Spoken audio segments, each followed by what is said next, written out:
Okay, you should be good to go, Mr. Mayor. Okay, thank you, Madam Clerk. Good evening, ladies and gentlemen, members of council and staff. Welcome to this public meeting dated July 18th, 2022. Can I have a mover and a seconder to open the meeting? Moved by Councillor McDonnell, second by Deputy Mayor Jaworski.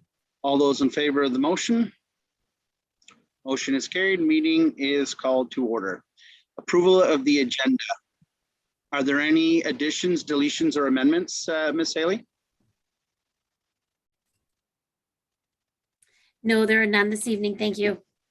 Okay, perfect. Moving on to item 3, declaration of pecuniary interest. Are there any declarations?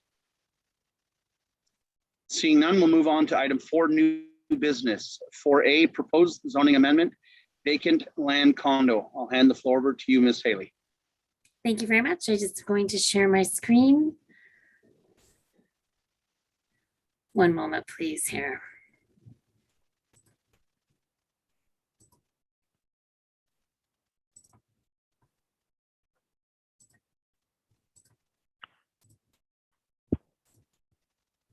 There we go.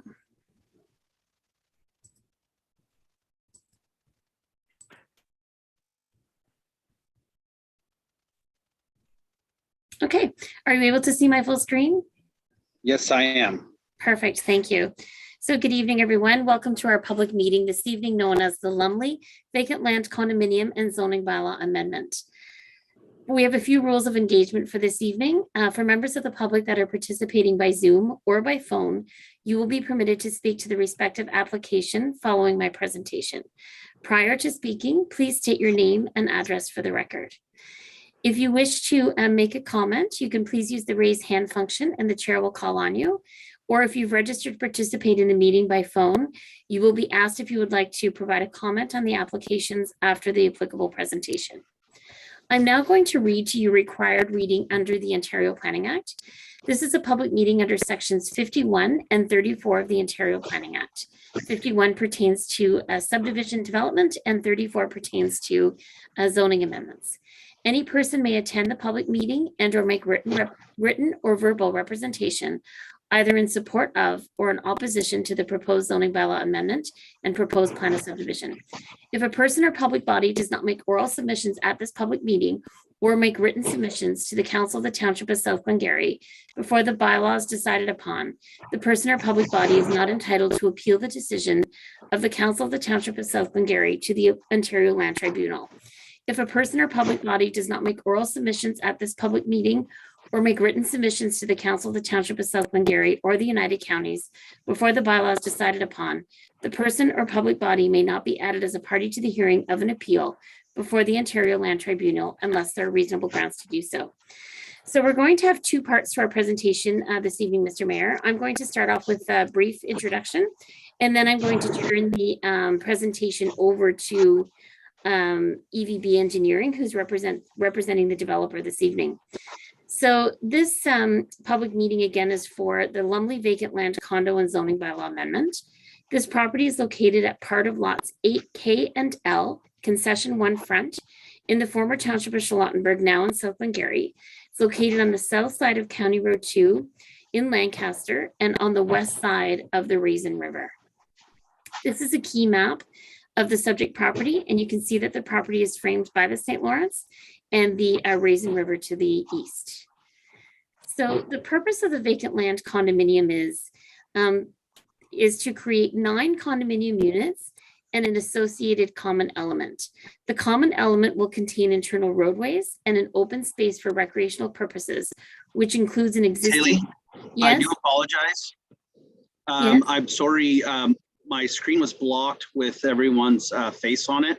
As I'm sharing my screen, Councillor Luck had her hand up. I believe she has a point of order. I'm very sorry, Ms. Haley. Thank you through you, Mr. Mayor. I just wanted to declare a conflict of interest here just because I work with EVB. Again, sorry for the interruption, and please No carry problem. on. Okay, thank you for that. Go ahead, Ms. Haley. Thank My you. apologies. No problem. I was thinking maybe you couldn't see the presentation, but all is good on that end? Okay, Thank you. So the common elements will contain internal roadways and an open space for recreational purposes, which includes an existing detached residential garage. The common elements will be managed and maintained by a condominium association. The proposed units will contain single detached dwellings that will be privately serviced and will be accessed from a single access off of County Road 2. The proposed zoning amendment is to rezone the proposed common element from residential 1 to open space exception 4, and to recognize the existing detached residential garage. Also to rezone the proposed vacant land condominium unit 9 from residential 1 and floodplain holding to residential 1 exception 16 and floodplain holding, to reduce the minimum lot frontage from 40 meters to 8 meters. I now would like to turn the presentation over to Josh Eman from EVB. I will stop sharing my screen at this time to allow Josh to proceed, and then I'll bring the presentation back to myself just so we can close the comments. So thank you.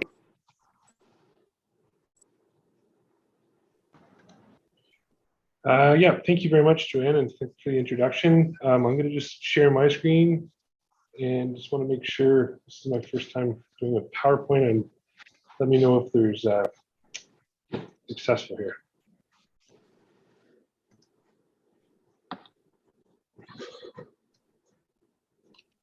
So you're seeing that okay? Yes. Awesome. Okay. Yes, Joanne gave a very thorough introduction, so I'm just going to give a quick overview, I guess, from an engineering side of things in terms of a description of the development. So as Joanne previously pointed out, the development is taking what's currently an existing one residential property on, or one address, I guess, on the property. We're going to be dividing it into 9 condominium units. So although we're calling it a condominium, it's going to be like a plan of subdivision. We're creating lots, but it's going to be privately owned buildings, or privately owned lots, as well as privately owned infrastructure. So very similar to a plan of subdivision, but it's with privately owned infrastructure and privately owned assets. So this is the area that's being developed. As Joanne previously pointed out, it's west of Old Montreal Road, south side of County Road 2, and it's at the entrance between Raisin River and the St. Lawrence River. We're going to be creating 9 residential units, and there's going to be some common element blocks on here. The common elements are going to be for the roadways. So there's going to be 2 roadways, one heading north-south, and then one heading east-west. And it's going to be privately owned roadways. Through the condominium process, there's going to be a condominium corporation that will be responsible for maintenance and owning and maintaining of the roadway. And another common element block that will be created is a open space area that currently has an existing residential garage on the block. And this will also become an open space unit or parcel on the development. So a general description of the property: it's located in parts of lots K and L, concession 1, front township of South Glengarry. The lot size is currently 5.993 hectares, which is about just under 15 acres. It's going to be 9 residential units, and as previously stated, private roadways, and the common element. And the units or lots range from about 1.1 acres to just under 2 acres, or just over 2 acres. The properties are going to be serviced with private well and septic systems. And privately owned roads, as I previously stated. The roadways will be owned by the condominium corporation, where the units will have privately owned well and septic systems per lot. As part of the draft plan of application requirements, we've submitted a terrain analysis and hydrogeological study to investigate both the groundwater quantity and quality, as well as the suitability of the terrain for private septic systems. And the findings of the study is that the soil conditions are adequate to support the septic systems for 9 units and to provide isolation from the underlying aquifer. And the water quality meets the Ontario drinking water objectives, and there's sufficient quantity to support the residential activities. So both water quality and quantity are there, and the soils are in good enough condition or to house the development without any impact on the groundwater system. And the roadways are going to be, although the roadways will be close to municipal standards, they will be on it won't be a public right of way. Instead, it's going to be on private common elements, as I previously pointed out, and again, owned and maintained by the condominium corporation. So, and then if we're talking about the rezoning, the existing zoning of the property is residential 1 or R1 and floodplain holding. So the yellow is residential 1, and currently the entire property, other than the area highlighted in blue, is currently residential 1. So the rezoning application is twofold. One, we're to identify this open space common element block that we are creating. And that open space is going to have, as I previously stated, a residential garage, which currently exists, will be on the open space, and they'll give it permission to certain units in the development to have access to this garage, as well as the open space area, which is, for residential, or excuse me, for recreational use, like volleyball or tennis courts or something like that. And so the one part of the rezoning application is to rezone that block that I've highlighted in pink here. And then the second rezoning is for the special exception, what we're calling special exception 16, and that's for unit 9. And although unit 9 has a very large frontage, it's actually only going to be fronting on 8-meter section of this private roadway. So to meet the definition of the zoning bylaw requirements, we're asking for special exception to reduce the fronting on a roadway from 40 meters to 8 meters. The floodplain holding is remaining the same, and the remainder of the subdivision is staying as R1. So with that, that's all I had, and from there I'll turn it back over to you, Mr. Mayor. Okay, Josh, thanks very much for your presentation. Are there any questions of the committee? Is there a second part to your? Okay, so should we do the second part, or should we go for the questions now, Ms. Haley? You're on mute. Sorry about that. Thank you. So we need to complete the second portion of the presentation, just so we can update the members of public and council as to where we're at in the process. Okay, so thank you. One of our responsibilities is to notify and circulate to all abutting property owners within 120 meters of the subject property, as well as to the applicable agencies. So far, the Raisin Region Conservation Authority has provided to the Township of South Glengarry, as well as the United Counties of SD&G Transportation Department. They both have provided comments pertaining to the proposed zoning amendment, and they have no objections to it. Any comments regarding the proposed vacant land condominium will be directly sent to the United Counties. To date, we've received one written comment from a member of the public with inquiries and several phone inquiries. And of course, the members of the public still have the opportunity to provide comments this evening and after the fact as well. The subject property is designated rural district in the United Counties official plan. And as both Josh and I have previously explained, it's zoned residential 1 and floodplain holding in the township's bylaw currently. And it's important to note that both the proposed vacant land condo and the zoning amendment conform to the official plan. And it's also consistent with several applicable sections in the provincial policy statement. And that will be outlined clearly in a future report. So a staff report, including a recommendation regarding the vacant land condo, will be brought to council for a decision in the near future. And the vacant land condo will be subject to a decision of the Director of Planning Services with the United Counties of Stormont, Dundas, and Glengarry. And then the zoning amendment application and report proposed bylaw will be subject to a decision of council at a later date. For members of the public who are on this evening, if you wish to be notified of the decision of the vacant land condominium, it's important for you to make a written request to Megan Benoit at the United Counties. Here's her contact information, and you're welcome to call me anytime if you need that information provided to you in a different format. And if you wish to be notified the decision of the zoning bylaw amendment, you must make a written request to myself, and here is my contact information, or I can be reached at the office during the day. So that's all I have to add, Mr. Mayor, and that would wrap up our presentation regarding the proposed development. So thank you. Okay, thank you very much for that, Ms. Haley, and for that, Josh. So I'm going to ask the committee again if there's any questions. Seeing none, I'm going to now ask the attendees. I have Jean-Marc Gladue has raised his hand.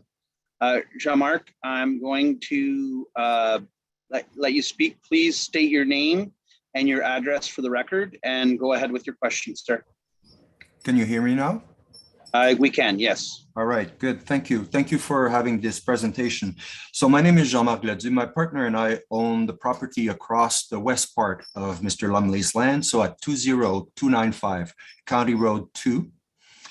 Now, we've learned about this project through a letter left in our mailbox by the engineering company, EVB Engineering, inquiring about the quality and quantity of our water system.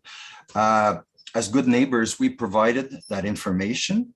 And when we asked questions or details about the development, EVB told us to refer ourselves to Mr. Lumley. Now, I appreciate the presentation tonight because it kind of, alleviates some of our concerns. However, since we submitted the information that we had, it'd be nice if we could have access not only to our presentation, but the actual report of EVB Engineering regarding the water quality and how it's going to impact the neighboring properties, as well as maybe I understand that it's going to be peer reviewed, that studies should be peer reviewed by another company. And if we could have also access to that study. As you can understand, being just across, and you probably will be sharing the watershed with those 9 new units, it'd be nice to know, to be reassured that it will not be having any impact on our quality of water and quantity of water. Okay, thank you very much for your concerns. Josh, did you want to just answer that for Mr. Gladue or Joanne? I'll start and maybe Joanne can, tag in here. But yes, I mean, to answer your question, Mr. Gladue, I'm not sure. At the time when we were doing this, we didn't know what when we started the water quality analysis, we didn't necessarily know what the final product was going to be. So I guess maybe that's why our field staff stated it'd probably be best for you to speak to Mr. Lumley. It wasn't to try to keep secrets or anything like that. And then I guess to answer your question, you're right, we are having to go through a full hydrogeological and terrain analysis study, which I mentioned in our presentation.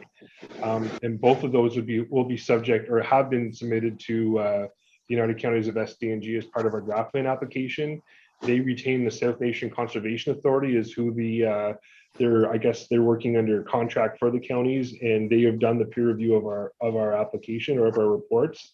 There has been some comments that they came back with and just a few other analyses and some things that they're asking us to address that we're working towards addressing. And one of the conditions of draft plan approval will be that they accepted this report. So we won't be allowed to actually get draft plan approval for the subdivision until they've approved or passed our report and we've satisfied their concerns. With regards to the report itself, I'm not sure, and maybe this is where I might ask for Joanne's support on whether it's a public document. I have to assume it probably is, but Joanne, you know the planning side much better than I'll ever pretend to, so maybe you can confirm on that. Thank you very much, Josh. So it is a public document. And as Josh has mentioned, there's still some work being done on that study and review. And once we have a complete peer review of that study, we can certainly make that available to you, Mr. Gladue.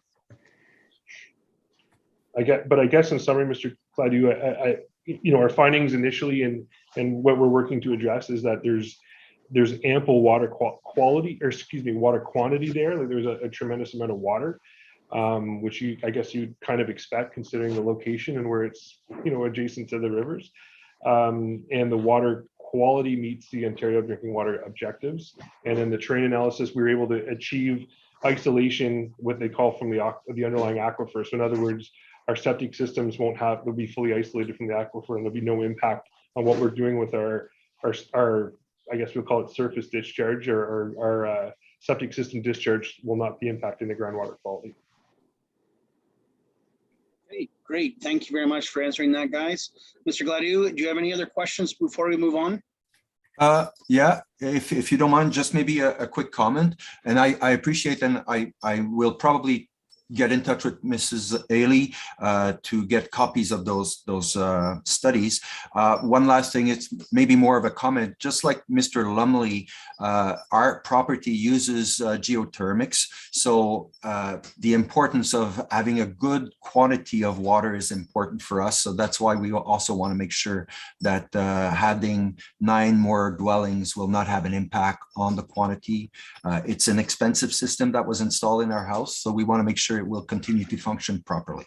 Yeah, no, a fair comment, Mr. Badu, and yeah, we are aware of the Mr. Lumley having the similar system, and yeah, our findings are that there's ample amount of water there, but it'll be documented in the report, and we'll be working to satisfy all associations. I appreciate everyone's input. Thank you very much. We will look forward to receive the reports. Okay, thank you very much. Are there any other members of the public who wish to speak? In the meantime, Deputy Mayor Jaworski. Thank you, through you, Mayor Warden. I apologize if I'm asking a question that was asked and answered. I was having some connection issues. I have 2 questions. My first question is, what would happen? I'll do in the other order. My first question. So for Ms. Haley, this is kind of a different process. If, let's say, this property wanted to have a number of units, like what would be the maximum number of units they could do without going through this kind of process, where they could just go through like a consent process, just to get a sense of what they would be able to get, sort of in a more standard format. And then my other question has to do with, what if for some reason that this condominium corporation wants to dissolve itself, then what happens to the infrastructure and how does that impact the township? Thank you. Okay, thank you. Through you, Mr. Mayor, I can answer both of those questions. So your first question pertains to what was the allowable development on the subject property prior to a plan of subdivision or condominium being applied for. So Mr. Lumley started off with 2 separate parcels of property. And according to the official plan policies in the rural district, you can have up to 2 severances on a parcel of property since January 1st, 1980. And so that would mean that he would have been permitted to create 6 lots, because you could create 2 lots with 1 retained parcel on per parcel of property. And if Mr. Lumley had chosen that route, he would have been capped at 6, and no requirements of studies. They're just not required for that type of severance process. So I believe that answers your question. Okay, and then the second portion of your question, sorry, what was that one? What was that question? If the condominium corporation were to dissolve, oh yes, I apologize. For whatever reason, what happens to the infrastructure? I should have wrote that down. I'm sorry. So if the condominium corporation dissolves, at any time, even before it would dissolve, anytime the property owners could approach council and ask council to consider taking over the road as a public right of way. The only thing that's different in this type of development is the road is narrower than what we would normally permit for a new road to be created. So if it was a brand new plan of subdivision and those roads were public, we would want them to be a 20-meter road allowance or 66 feet in width. That being said, the roads, even though they're more narrow, they're required to meet Ontario provincial standards and the municipal standards for the development. And that will be something that will be part of the conditions of draft plan approval. And so at a later date, if that question were to ever come forward, it would be up to council if they wanted to accept the roads or not. So thank you. Thank you. Okay. Are there any other questions of the members of the public that are present? I see 1, 2, 3, 4 other individuals here. If you could raise your hand.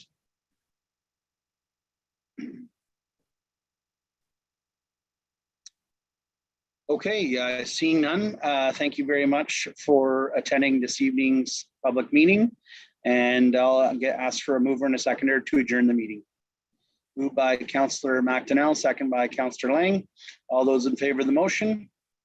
Motion is approved. Thank you for attending, and we'll see you in our